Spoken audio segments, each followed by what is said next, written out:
स्वागतम शुभेन्दुदा स्वागतम स्वागतम स्वागतम शुभेन्दुदा आगे बढ़ते रहो हम तुम्हारा साथ है शुभेन्दुदा बढ़ते रहो हम तुम्हारा साथ है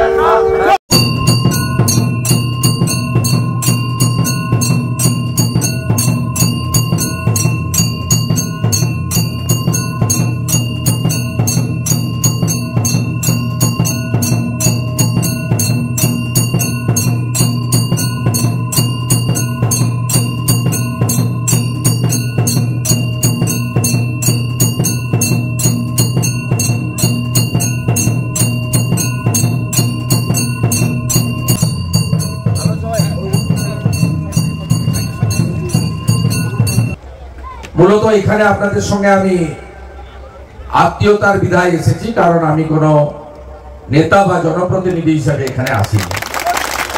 প্রায় নিত্যদিন এখান দিয়ে আমি যাতায়াত করি রাস্তা দিয়ে।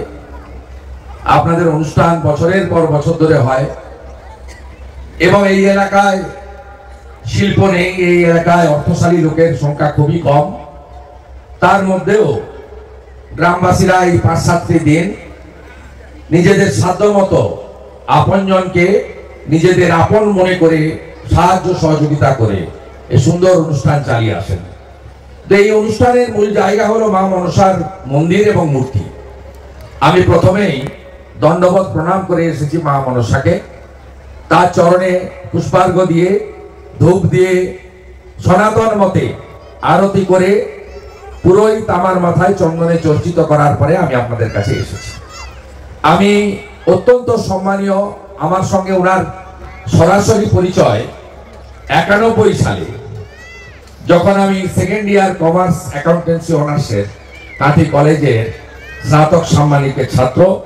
সেই সময় শ্রদ্ধাভাজন হরিপদ পণ্ডা মহোদয় আমাদের ওখানে শিক্ষণ বিভাগ বিএডে যুক্ত ছিলেন। সেই সময় থেকে পরিচয়।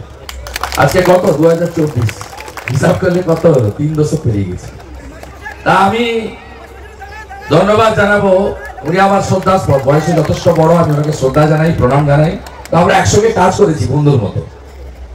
আসুন আমি আপনজন সংঘের সভাপতি বিজন কুমার জানা, মান্যবর সহসভাপতি চণ্ডীচরণ বেরা, প্রিয় সম্পাদক দোলন পণ্ডা, যুগ্ম সম্পাদক বুদ্ধদেব গোল, কোষাধ্যক্ষ শোভনকান্তি বেরা, হিসাব রক্ষক রাজবল্লভ জানা, এর বাইরেও সমাজসেবী সাথী তাপস দোলই, পবিত্র কর্মাধ্যক্ষ আমাদের খেজুরি 2 অরুণাব, এবং সমগ্র মঞ্চকে আমি সম্মানিত করে আমি আপনাদের প্রত্যেককে ধন্যবাদ অভিনন্দন জানাবো।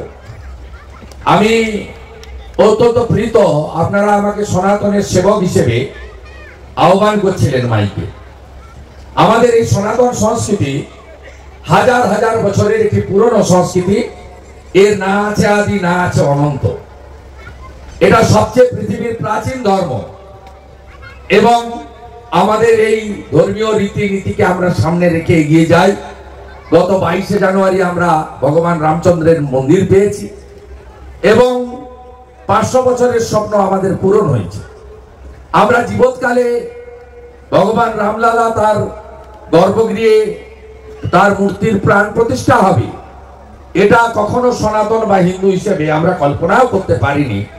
তাই এই ধরনের যত অনুষ্ঠান হবে আমরা তত বেশি আমাদের সামাজিক বন্ধনের সাথে সাথে আমাদের ধর্মকে অক্ষয় অমর করে রাখব।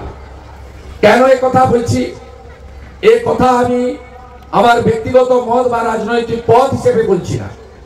আপনি দেখুন, পৃথিবীতে 55টা ইসলামিক কান্ট্রি আছে। পৃথিবীতে খ্রিস্টানদের, ইহুদিদের, এমনকি বুদ্ধিস্টদের একাধিক দেশ আছে। আমরা যাব কোথায়? আমরা হিন্দুরা কোথায় যাব বলুন? আমরা পাকিস্তানে যাবেন ইচ্ছা আছে? না বাংলাদেশে যাওয়ার ইচ্ছা আছে? চীন তো বন্দুক গুছিয়ে বসে আছে। পালানোর একটাই রাস্তা আছে, সমুদ্র পাশে ঝাঁপ দেওয়া।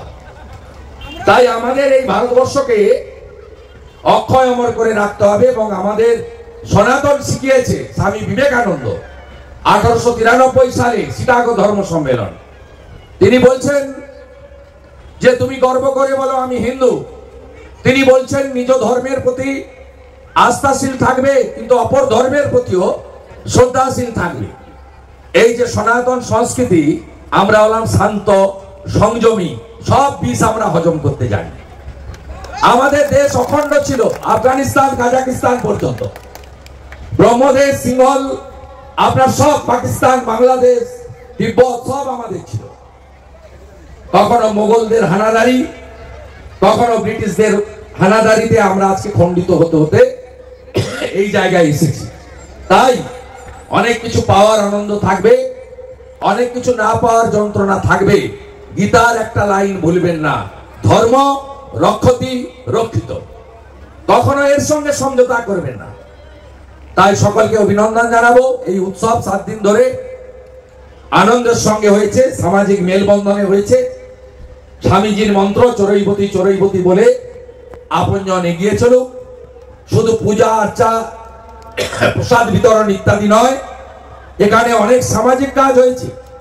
শিখিয়ে গেছেন স্বামী বিবেকানন্দ, ব্রহ্ম হতে কীট পরমাণু, সর্বভূতে সেই প্রেমময়, মন প্রাণ শরীর অর্পণ করো এসকে এসবের পায়ে, বহুমুখে সম্মুখে তোমার ছাড়ি, কোথা খুঁজিছ ঈশ্বর, জীবে প্রেম করে যেই জন সেই জন সেবিছে ঈশ্বর।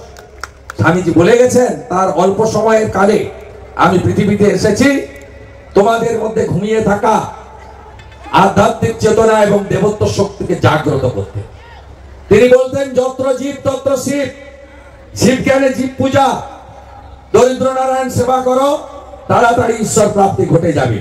তাই সবাই মিলে আসুন আমরা একসঙ্গে চলি, রাষ্ট্রের বন্দনা করি। এবং আমরা স্বামীজির প্রতি লিখে গেছেন ভগিনী নিবেদিতা একটা বই ইংরেজিতে, যাকে মার্গারেট এলিজাবেথ নেভেল, যার অরিজিনাল নাম, বইটার নাম হচ্ছে the master as I saw him, অর্থাৎ আমার চোখে আমার আরাধ্য গুরুদেব মাস্টার। সেই বইয়ের মূল বিষয়বস্তু হচ্ছে the queen of adoration was his motherland, অর্থাৎ স্বামী বিবেকানন্দের চোখে তার আরাধ্য দেবী ছিল কে? ভারত মাতা। তাই নেশান ফার্স্ট মন্ত্রে আমরা সবাই যদি চলি, আমাদের দেশ হৃষ্ট পুষ্ট বলিষ্ঠ হবে। আমরা এখন পৃথিবীর 5ম অর্থশালী দেশ। আমাদের প্রধানমন্ত্রী বলেছেন 3য় শক্তিশালী অর্থনৈতিক দেশে পরিণত হবে ভারত মাতা কিছুদিনের মধ্যেই। আমরা নিজের দেশের লোককে 250 ডোজ ভ্যাকসিন দিয়ে করোনার 55টা গরিব দেশে দিয়েছি, এর নাম ভারতবর্ষ। পাকিস্তানের লোকরা বলে ভারতে যুক্ত হব, আমাদের ওখানে বোম ফেলতে হয়নি, এমনিতেই বোম পড়ে গেছে। 400 টাকা কেজি পেট্রোল, 250 টাকা কেজি আটা, ত্রাহি ত্রাহি রব পাকিস্তানে উঠেছে। তাই আসুন দিনের শেষে আমরা আমাদের দেশকে, দেশ মাতৃকাকে শক্তিশালী করি। আর পৃথিবীর আলো যারা দেখিয়েছেন মাতৃশক্তি, সেই মাতৃশক্তি সম্মানের জন্য, তাদের সম্ভ্রমের জন্য আমরা যেন সবাই লড়াই করি।